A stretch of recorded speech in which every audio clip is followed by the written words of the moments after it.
Let's start. Thank you very much for coming. My name is Gábor Deák. I am the moderator of the today call, and we have all the 4 panelists with us. And we also see a team of 30 people in the audience. Thanks very much for joining us.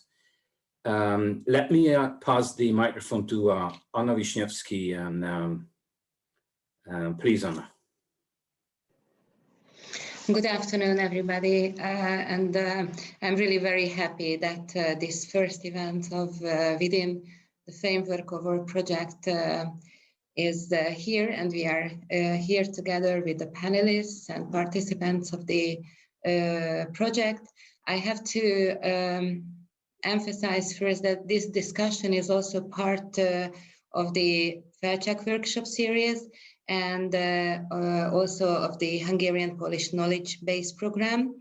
There is a cooperation project between Institute for Foreign Affairs and Trade and the Waclaw Felczak Foundation. And within this framework, project framework, we try to find those topics and issues that might be interesting to tackle more deeply in the from the point of view of economic cooperation.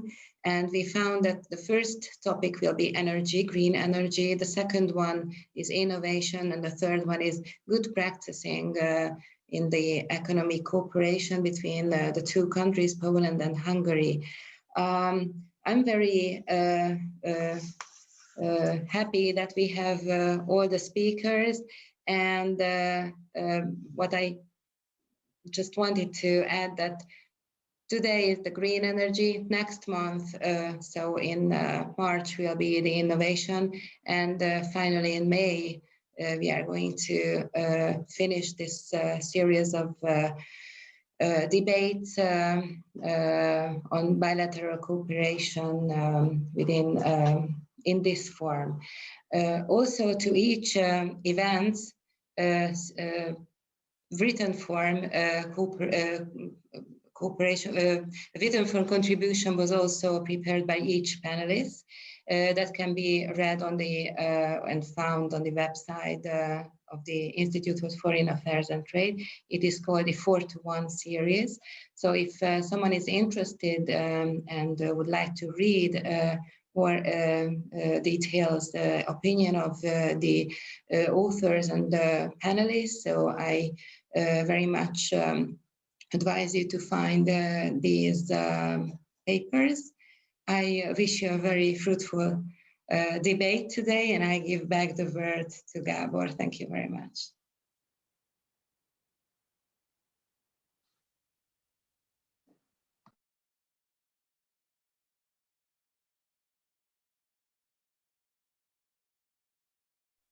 Gábor, thank you. As usual, I just learned that 2020's most popular sentence is "you are on mute." So that happened to me as well. So yes, thanks very much for your introduction, Anna. Let me greet the whole team again. Dobry wieczór, jó estét, good evening. This is, as Anna mentioned, a cooperation in between the Institute of Foreign Trade and Foreign Affairs in Budapest and the Waclaw Felczak Foundation. I am a member of the Supervisory Board of the foundation itself, and have the honor to run that discussion today. Originally, the topic was flipped. So we wanted to talk about the investment incentives in the light of green energies. But the green energies became a lot more important than the incentives itself, and it's a broader discussion, we guess. So we would like to use the new way and talk about green energy, with maybe also talking about incentives of investments. So we will have a moderated discussion and then a Q&A session. And as Anna mentioned, you can follow up the studies and the short description of that discussion on the homepage of the Institute. let me just go around and have a short introduction on the panelists. Let's start with Mr. Becker, Markus Becker of General Electric, which is a company having a unique proposition to the energy sector. Markus, please. Yes, thank you, Gábor. Good afternoon, everyone. I lead government affairs for GE in Europe. As you said, GE is a diversified energy technology company on the one hand side, but then also obviously, as many of you know, active in other industries, specifically healthcare and aviation. In the power space, we probably have one of the broadest technology portfolios with wind, onshore, offshore, hydro. The grid business is also part of the renewables business in GE. Our gas power business, steam power and nuclear, both on the reactor side and the turbine island for nuclear power plants. And so with that, I think, you know, we're not pushing a specific technology, but rather, you know, try to see what is the right technology mix in a holistic system-wide approach to help customers and countries with their decarbonization efforts towards, you know, 2050 in most cases here, China being, you know, on a 2060 trajectory now, but that's currently our main focus here. Thank you, Markus. Let me ask Márton Buda of MVM, the Hungarian energy utility company, which is having a dominant position in the Hungarian electricity value chain. Márton, please. Good evening, everyone. Yeah, Márton Buda. I'm working at the strategy department of MVM, which is indeed a dominant player in CE, in electricity, and as well as in the gas business. And regarding this topic, we have a huge exposure from generation through the infrastructure and up to customers. So we are really connected to this topic. So thank you very much. Thanks for joining. Next would be Márton Ugrósdy of Institute for Foreign Affairs and Trade, being the theoretical background of the panel. Márton, please. Thank you, Gábor, for the introduction. It's a great pleasure to be part of the conversation today, and also very delighted to join this project with the Waclaw Felczak Foundation. I'm the director of the Institute for Foreign Affairs and Trade, and as such, I'm required to comment on most aspects of Hungarian foreign policy. And as energy security is one of these, I'm more than happy to talk a little bit more about the diplomatic/geopolitical dimension of these questions tonight. Thank you. And finally, last but not least, Mr. Tomasz Zjawiony, who is leading the Chamber of Commerce and Industry in Katowice, south of Poland, with you know, having a great representation of several businesses, including SMEs, so much targeted with latest movements. Tomasz, please. Tomasz. Yeah, I know, the same stage like everyone. Good evening, everyone. It's very nice to hear you, because today we get important day. With Anna, we get we start to economy 2021 year, and this all aspects which focus on ecological things are really important for us. It's not only because we are living in the most industrial region in Poland, that's Katowice, Silesia region. So if we are talking about destruction of environment, we are here, and or mining, coal industry, everything is focused here on Silesia. So we get a lot of things to discuss, how to solve the problems with not only pollution, but also with degraded areas, and we have a lot of that. But also we are, as a chamber, we are involved in ecological projects. For example, we produce, we are the part of the company which produce zero emission boiler, as you can see here. So we have, we are not only discussing, we are not only trying to find the solutions, but we found already solutions. also as a chamber. So maybe that's why I'm here. Thank you. If I can do that, I would like to share a screen with you.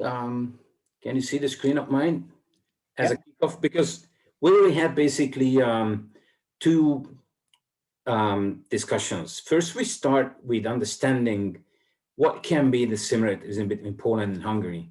And then we would like to also understand what are the differences. Why this is important, because differences and also similarities can help us to find business opportunities. And this is basically the target, the goal of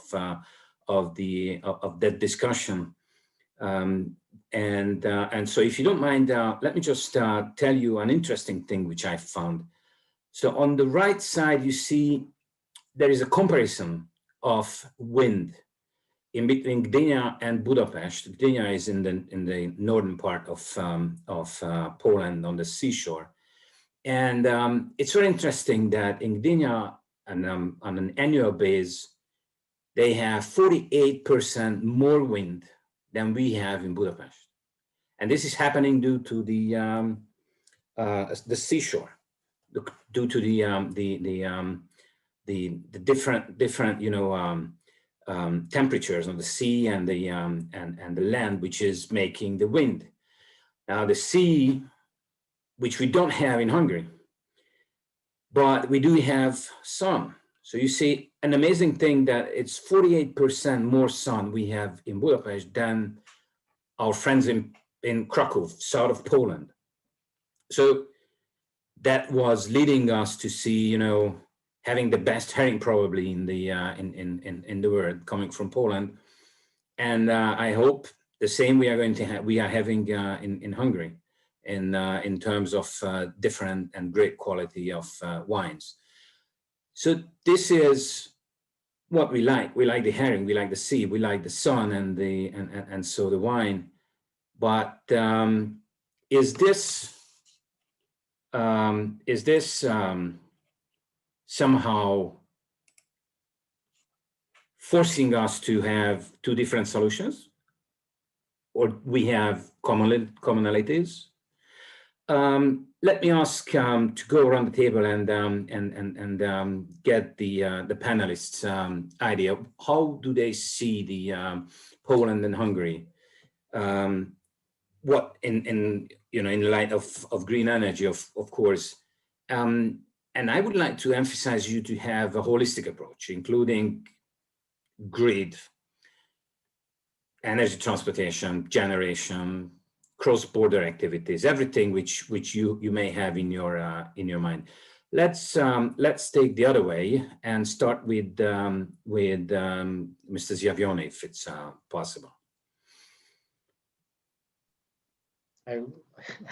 I just forgot about unmuted. Thank you. So for the first, we should start that our energy systems are absolutely different, not only because of the results of such or other decisions of our government, but they are also results from climate differences we operate in countries. So with different sunshine, as you mentioned already, with different levels of number of winds, which are very strongly here on the north of our country. Those all things determines methods of energy production, and also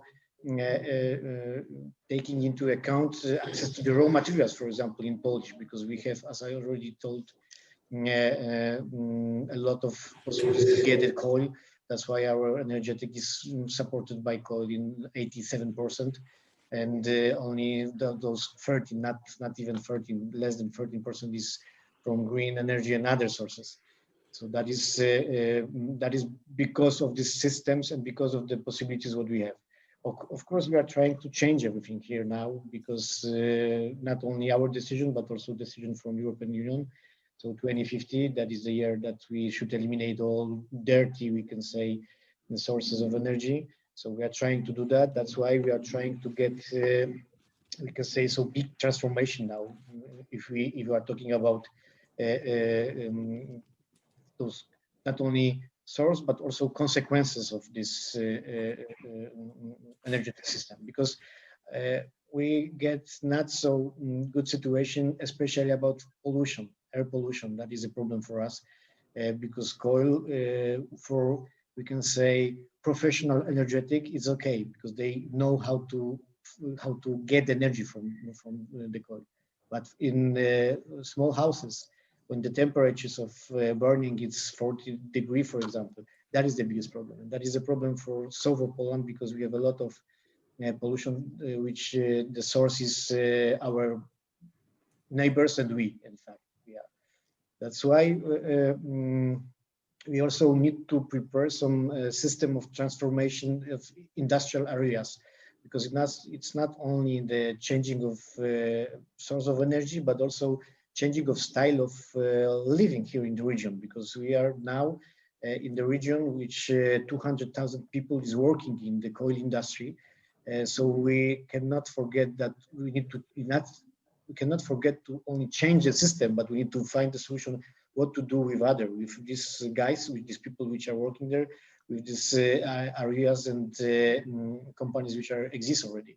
So that's why the system of transformation and of industrial areas is based on the use of post-mining areas, for example, as we can change it in museums, we can change it in conference centers, and we have really big success in that. We can show you a lot of samples of really great and amazing areas which will change the role, in fact. Here, what is the important in this discussion about changing the old minings for the areas for the people, that old minings are mostly in the center of the cities, because when there was the company which produced the coal, the people were living around the company. So that means that those really degraded areas are in the middle of the city now. So they are also important if we are talking about potential of investment, and even this degree of degradation is not so big problem, because the value of this area, which are in the center of the cities, are really high, and that's why we have now 20 years, I think, to try to find the best solution in cooperation with European Commission, because the European Commission created this Just Transition Plan, which I'm sure that you have heard already. So the plan in which we have to change to gain even 3 billion euro for transformation in our region. So that is big,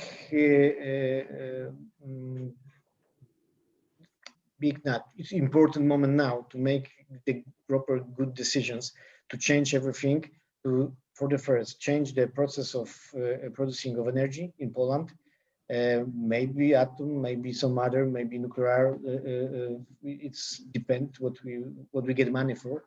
And for the second, what we will do with the regions which are really degraded, which we get after this transition, after this transformation, which we get from the industry. Okay, thank you. Márton Ugrósdy, would you just come up with the Hungarian way of looking at the similarities and differences? Well, thank you. First of all, I think it's important to talk about how to reduce emissions in general, because that's obviously a new target, just as Tomasz mentioned in his intervention. And the Hungarian vision for that is very clear. And I think Márton, as a representative of MDM, can also talk about this, that we should have base nuclear power augmented by renewable sources. And what is interesting is that partly using EU funds, but also market capital, the capacity we have in solar has been increased, or rather it has been booming recently when it comes to production. Obviously, schedulability remains an issue since the sun is not always shining, as you know, but looking at Hungary, the geographic opportunities we got, apart from solar, we do not see any other viable alternatives. So since we don't have mountains, it's hard to think about hydro, because if you wanted to do that, you should have built huge and high dams, which would also rain the countryside. So protecting the environment is not obviously would be a challenge in that case. And also wind is, as far as I know, is mostly used, especially in northwestern Hungary, where you see a few wind farms, but generally speaking, it's not really a viable opportunity in the other parts of the country. So we are left with solar, for which we have a huge supply, as Gábor has shown on your slide, that how sunnier Budapest is than Krakow, which is bad news for our friends in Krakow, by the way. But the point is rather that Hungary should find an energy mix, which is using the competitive advantages we have, but is also reliable in a way to produce electricity which is affordable for Hungary, both in the residential and also in the industrial sector. And I couldn't stress the importance of the industrial sector, because when it comes to economic competitiveness, the price companies, especially those in production, can buy energy is an important factor also in investment decisions. So in order to keep that as competitive as possible, we should use our existing opportunities. Of course, the major challenge is that how we can phase out the coal power plants, which are very polluting. And just today, I've seen a bit of news that the biggest thermal power plant of Hungary near Gyöngyös will be converted to natural gas in the near future. So it will produce less emissions. But obviously, there's still a lot of ground to be covered. And especially in the field of solar, there's still need for investment. Fortunately, if we look ahead, we see that it will be possible to use both EU sources and private sources to boost solar production. So this is clearly an opportunity that we should utilize. And looking at the grid and looking at the consumers, I think we should bear in mind that efficiency losses and the lack of physical connections to the neighboring countries are still an issue. Following different EU directives and the different funds, more and more countries in the region are linked up right now, also in the electricity grid. But the transborder trade of energy is still a bit complicated. And as long as the physical connection will be missing, it will be really hard to engage in intra or next day trading, something that we do, by the way, with our neighbors. For example, from Ukraine, we import a significant amount of electricity at certain days in the year. And looking down the stream, I think if we are thinking about reducing our carbon footprint, and if we're thinking about reducing the pollution levels we have, it is of utmost importance to look at the residential sector and also an industry to see that how we can improve energy efficiency there. If you walk around Budapest, you will see many of these Soviet-era block houses around the city. They're not so efficient when it comes to insulation. When it comes to using heat in general, usually they're using heating plants, and the transmission loss is huge. So we could really make up for that. And this can be a viable alternative in the long run, because it can use alternative sources, also waste and solid waste in some occasions, and also natural gas. For example, in Budapest, there's an undergoing project that the downtown area should be switched to distant heating, so people wouldn't burn anything they have in their homes in the downtown to reduce air pollution. So there's some movement in the area. The question there is that most of these generation projects are using natural gas, something we don't have and something we have to import. So in the long run, I think if we look ahead, we will see that nuclear will be key. That's going to be our base power in the long run once the new reactors in Paks will be built and commissioned. Renewables will be playing an even more significant role. And for the variation in demand and supply, we will need some kind of rapid reaction force, if I may put it that way, which will be the gas-fired thermal power plants. So they will be able to fill in the gaps from time to time when there's a need for that. And I think in the long run, this is a quite viable alternative, which could also contribute to the reducing amount of air pollution that Hungary might emit in the future. Thank you, Márton. I was happy to hear that you mentioned quite a few times regional solutions. So we have MVM with us, and being a regional player, let's hear Márton Buda, what MVM is doing and what kind of proposals, questions, issues you see. Yeah, your slide was a really good association icebreaker in the beginning, because we kind of saw really nice food and drink on the left side. we want to enjoy now and we would love to enjoy in the future as well. And on the right-hand side, we saw almost kind of solutions, natural resources that could help us to stop or reduce climate change in the following years. But this equation is not that straightforward from a corporate perspective, mainly because there are major trends that influence the market and shape the market. That is clearly decarbonization, but there are decentralization and digitalization, and the rising role of consumers who really change this equation. And from our perspective, yes, the generation side is one thing, and we have a nuclear power plant which dominates Hungarian generation. And we are about to increase significantly PVs, as Marty previously mentioned, among many other bio-related power plants like biomass and geothermal power plants. But this change requires changes in other parts of the equation, like we need flexibility to be able to tackle this renewable increase in the system, because clearly they cannot generate electricity all the time. So there's a question for this. I've seen in the papers of others that how gas comes into this equation, how that can help to be a flexible solution as a milestone in this transition. On the other hand, we have the grids that need to be able to respond to these trends, namely decentralization. That in the future and now we don't simply have one big units, but we have more and more units in different locations in the country, like hundreds or thousands, and how the infrastructure will be able to respond to that. And that is a really, really big question in this transition. And there are other opportunities that come here. If we want to support this transition, the consumers come in who can actually support generation as well through having home-based photovoltaic devices, for instance, among many others. But this is only the conventional side of energy industry, and we clearly have more opportunities in terms of business. So that's my side.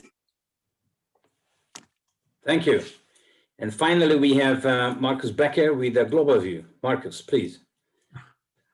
Well, if you ask me for it, more than happy to start with the big picture, which indeed I think what we see globally is that decarbonization of the power sector and electrification of energy use sectors as quickly as possible will have the most substantial impact on global carbon emissions.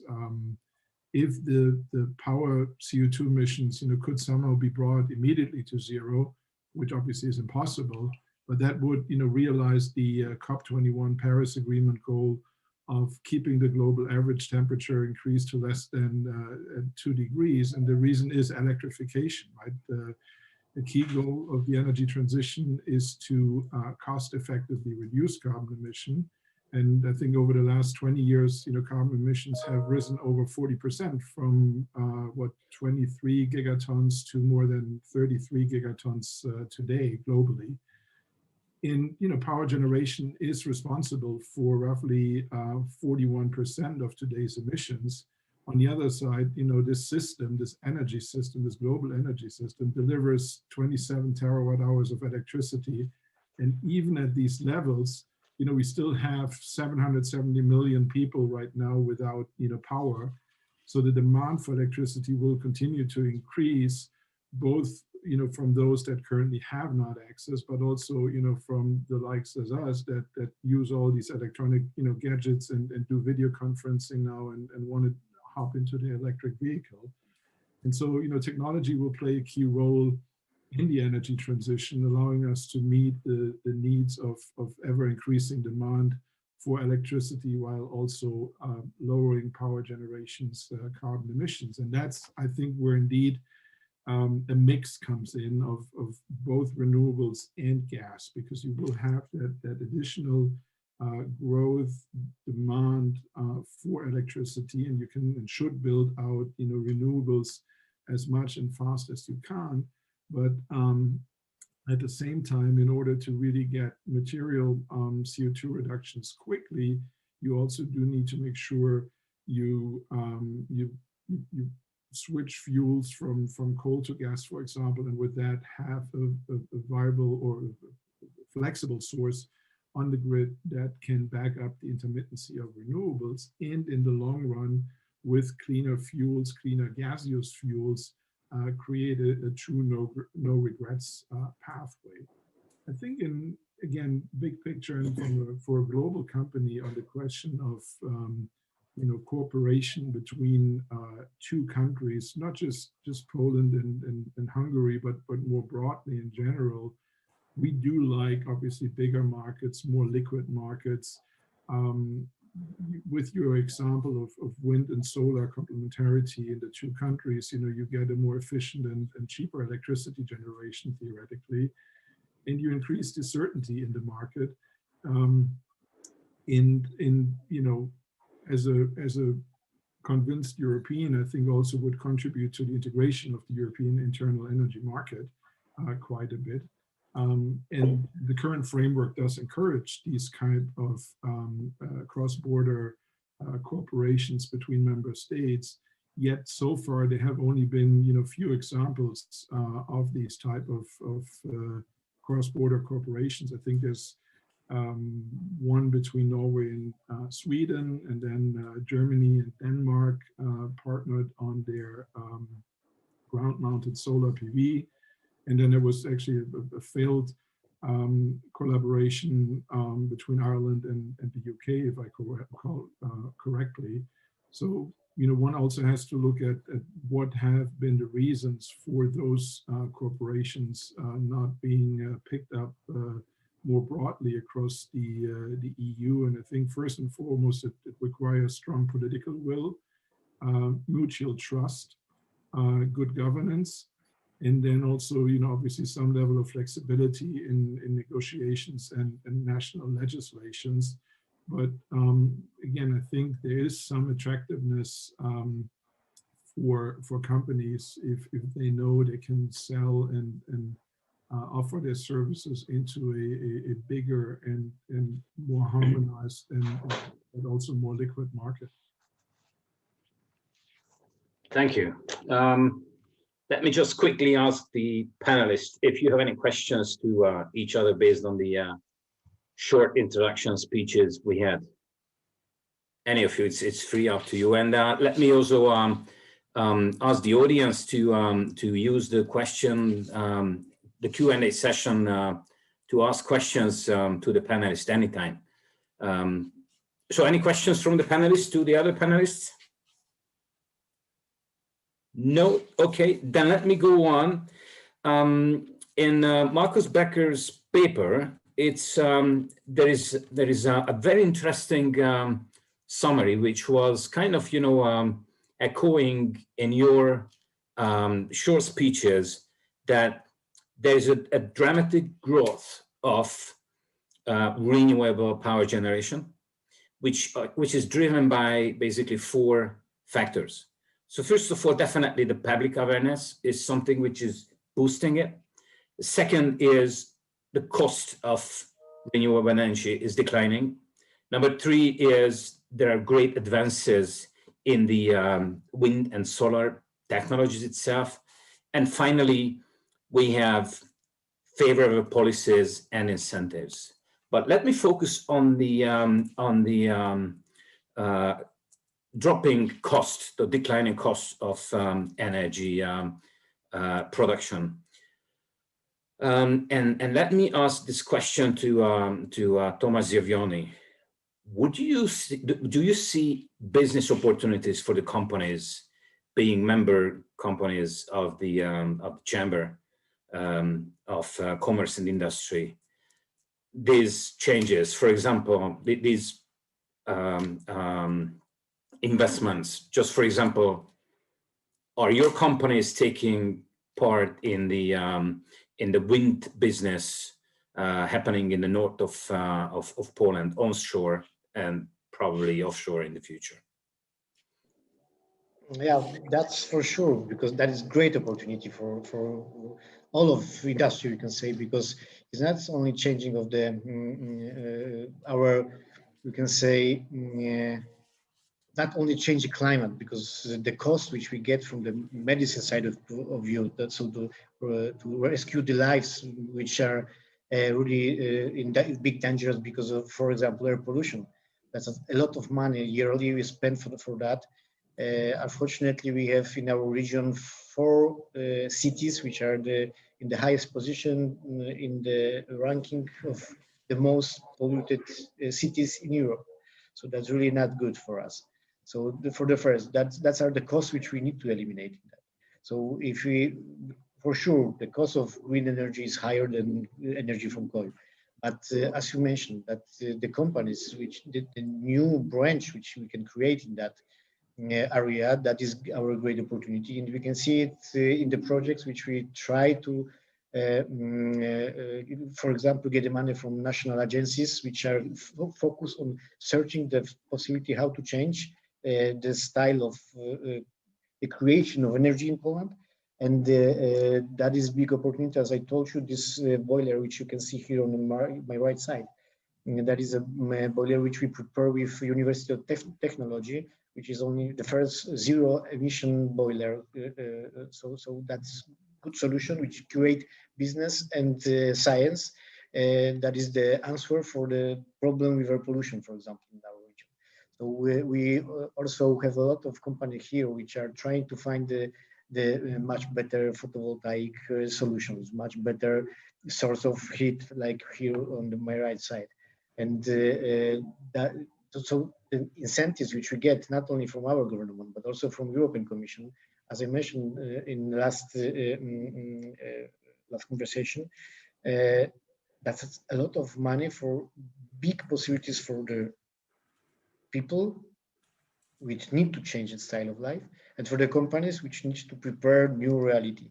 So from that side, we are supporting companies not only from my chamber, but also from all of Poland, because we are one of the biggest chamber here in Poland. So we are trying to help them not only to get the technology, for example, to match them with the universities, with institutions which are focused on green energy, for example, but also with agencies which can get the money, which can give the money for developing those solutions. And we know that is, for the first, we need to do that because of European law, and for the second, we need to do that for our children, because in other way, our average lifetime will be much lower.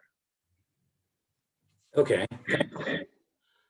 Let me continue the cherry picking. Márton Ugrósdy mentioned about the different players in the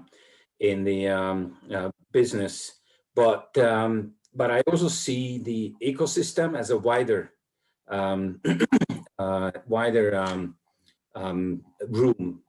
And actually, Márton Buda mentioned in his paper that the innovation ecosystems becomes very important. For example, startups, corporate and academic partnerships. He even mentioned the importance of smart charging, route planning, and also forecasting, better forecasting of energy production for being level loaded, the whole system. Now, Márton Buda, would you mind giving us some background of these ecosystem level corporations, how this is being understood and moderated within MVM? Me, Márton, right? Okay. Yes, Márton Buda. Yes. I think it's really important to understand that the Green Deal is not only a direction, and it's not only an aid for the companies, but it's also an economic opportunity especially if we look at car manufacturers who through this transition it would be a huge help for them to change to battery based production. So for some of the players, it's an opportunity to survive, to increase competitiveness. And innovation is I think it's really important because we don't have the solution yet. Holistically viewing the system, we don't have the solution how to reach neutrality exactly. I don't have this paper, so we have to come up with certain.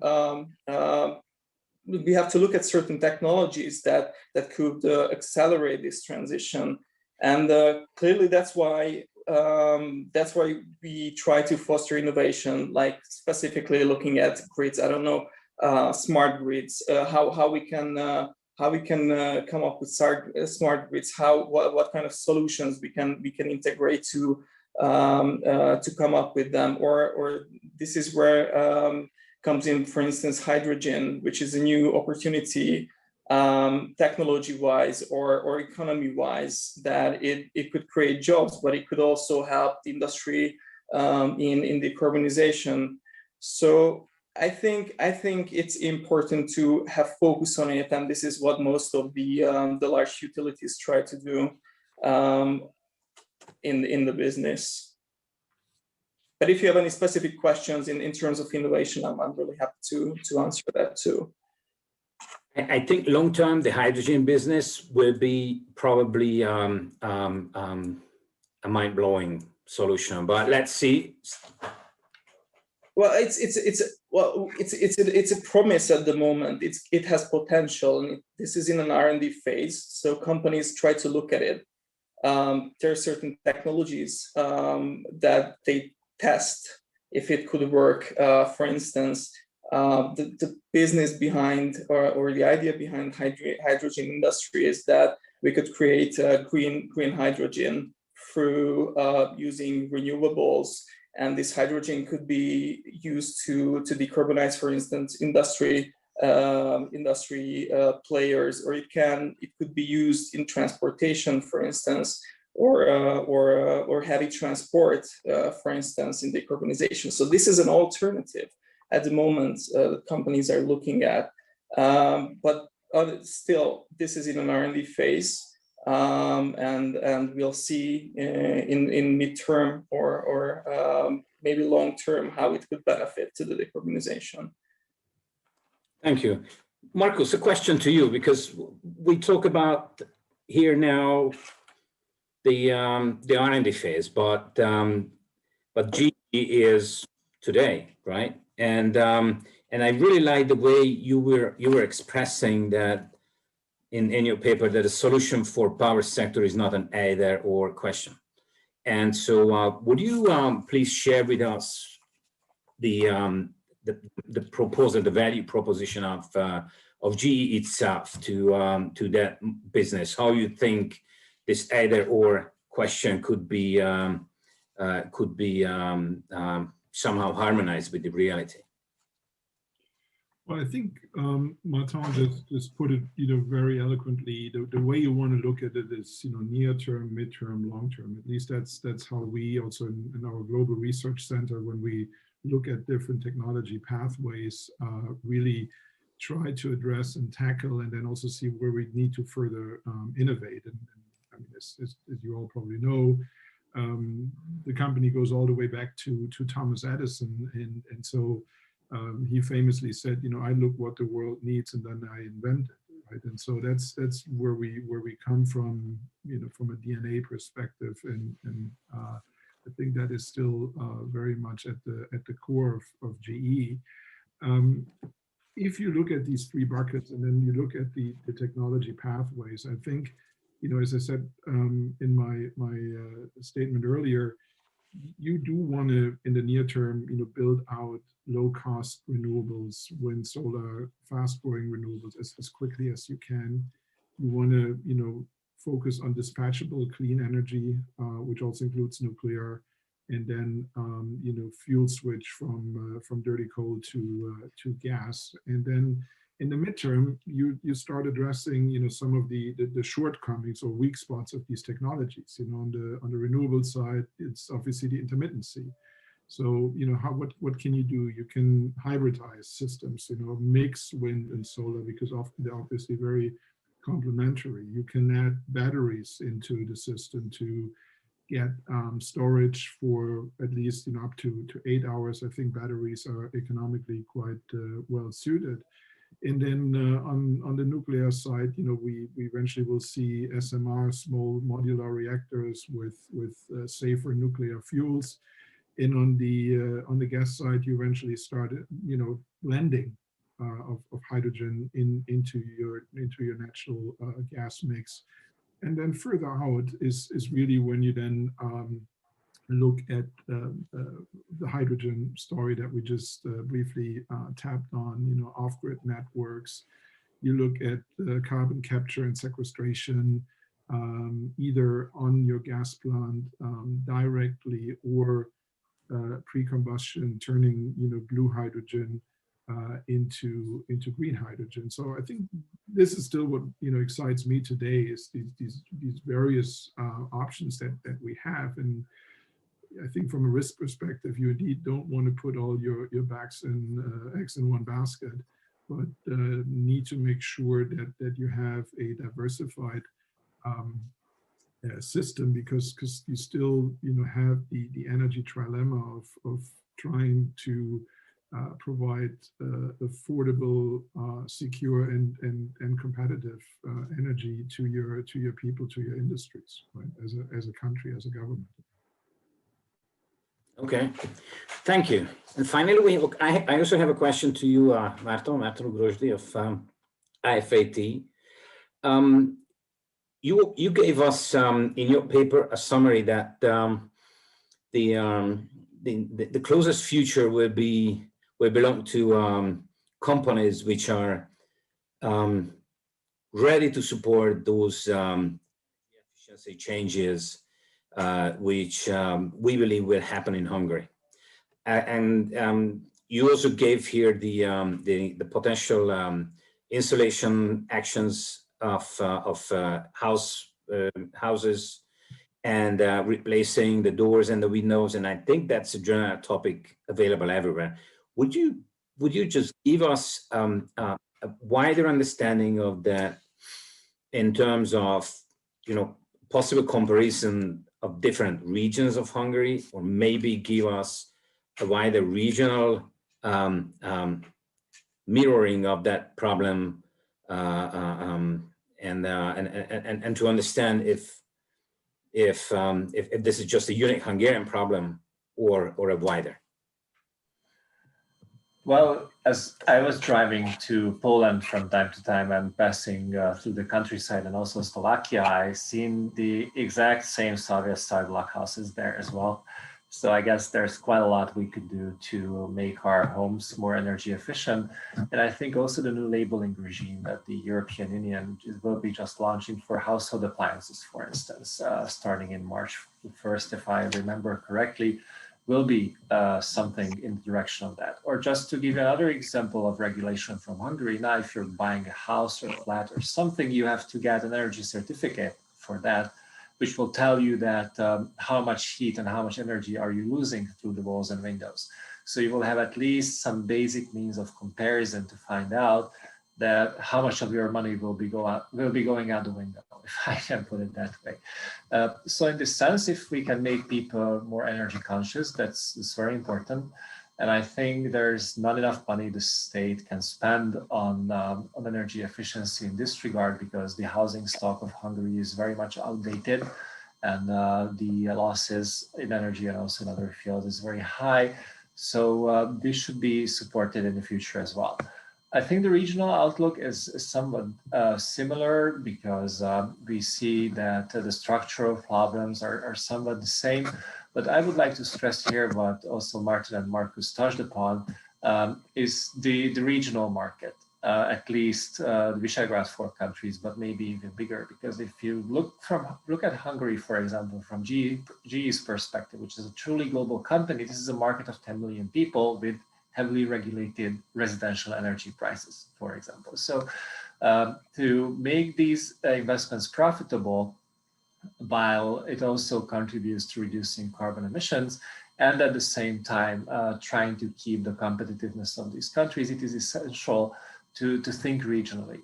And I know I mentioned this already, but linking up these countries would be very important. And there's still a lot of homework we should do here. And the major trick there is not only the physical connection, so that we have a high transmission line from Hungary to Slovakia, but as the power generation becomes more decentralized with household PVs and all these kind of things, the network has to be able to cope with these differences, the loop flows and all these kind of new phenomena. And if we plan our future grid, that how it's going to look, how it's going to work with renewables, the unschedulability of the renewables, and how we're going to bring the base power plants online, and so on and so forth. There should be, I think, at least some minimum level of coordination with the other countries with whom we are connected, because otherwise we won't be able to utilize all these competitive advantages that Hungary has in solar and Poland has in wind, for example. So the smart grid must be a little bit bigger than a country. It has to be regional, in my opinion. But of course, working this out in the long run is going to be a very complicated task. Thank you. We are kind of getting to the end of this hour, which we plan to spend on that topic. Before we close, let me surprise a little bit the panelists and give you maybe an unusual question. If you would have, let's say, 20 million euros, what kind of business would you start? Assuming that would be a green energy business, and why? And while you work on your answer, let me ask the audience again. I don't see questions for the Q&A session yet, so if you still have it, feel free to add. But prior to that, let me start with the answers of the panelists. Let's start with the only Polish guest, Tomasz. What kind of business would you run with 20 million euro in your pocket? I already mentioned this boiler. In fact, guys, because that is not only project, but 20 million euro, it's enough for pretty big photovoltaic farm and supporting the cities to change the source of energy, especially if we're talking about the heating. In fact, this product that is, I'm sorry that is not the advertisement now, but that is a sample which we create as a chamber. We are only supporting this product, of course, because that is a company which came to chamber and asked us how to change the style of working with universities to find the solution, how to change the heating system in Poland. And because the photovoltaic farms numbers is so fast growing now, I'm not sure that in Hungary also, but I think so. And all companies which try to find the market on photovoltaic, they have a lot of orders, they have a lot of work, and even my friends which need to change the style of working, for example, from the artists, they create a company with photovoltaic and they get, we can say, big success. But that is the source of heating which use the green energy. That was the problem for the companies, because the changing this, for example, the fences from good coil using fence to much better use coil fence, it's not enough. It's not enough for environment, and that is a problem. That this air pollution which we have here in Silesia is really big problem, and that's why. So the business, in my opinion, the business which is using the green energy from all other aspects, from for example, heating and so on. So I have my business for 20 million euro now, So if only you will give me that money, we can create another factory. So. Okay, good to hear. Just continue the way you are doing already. Good. Márton,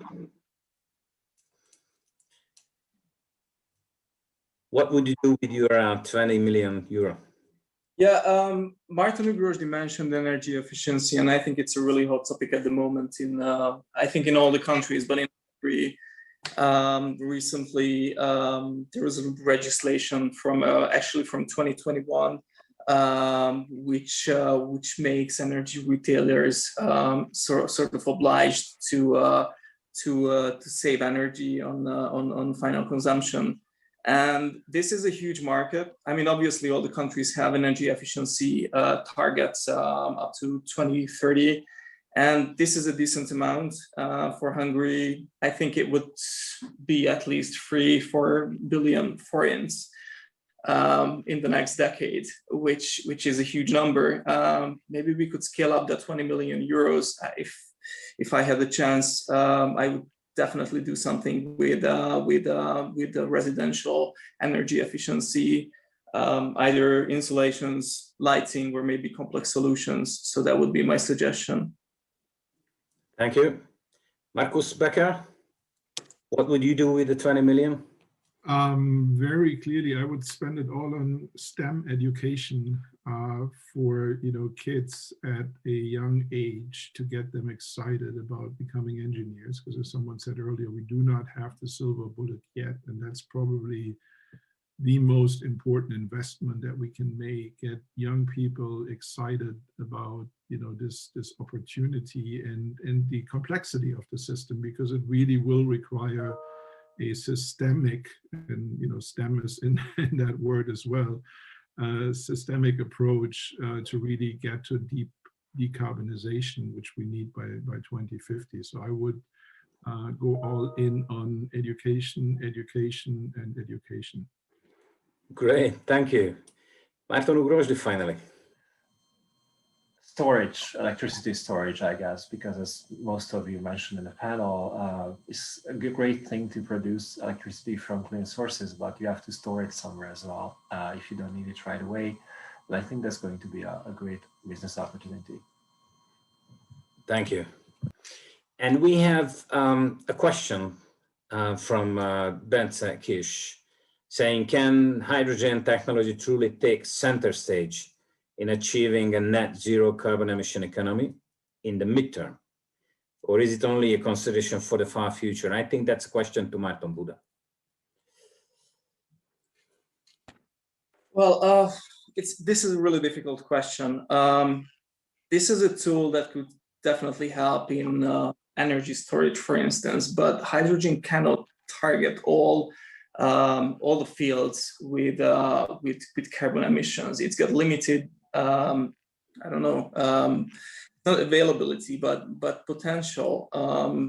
It's like, for instance, I really like trains, and it came up that in transportation, this could be an option too. But for trains specifically, it might be batteries that would be more competitive. So we really have to see how efficient the technology can be, how cheap hydrogen could work in specific fields.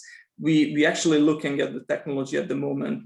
We don't have any business cases, and this is pretty much the similar for pretty much the same for in this context for batteries. We don't know how far the range could be extended. So it's something we'll see in the near future, but we need to invest in it as a tool, as a potential tool for decarbonization. Thank you. We are running out of time. Let me just give you a final word. Some of you probably know that I am working in the renewable business, especially in wind, for the last 5 years, and I'm still fascinated about how this business, how this industry in general, the renewable industry, is a wide and diverse. And with your kind help today, I just got a lot more appetite to dig into that to dig into that knowledge, this industry, this people, the solutions. And I hope and I think that the audience and maybe also the panelists got a little bit more appetite to continue that journey. And this is what I wish. Mahlzeit, smacznego, jó étvágyat, eat well. Thanks a lot for joining us. Have a great evening. Goodbye. Bye-bye. Nice, bye-bye.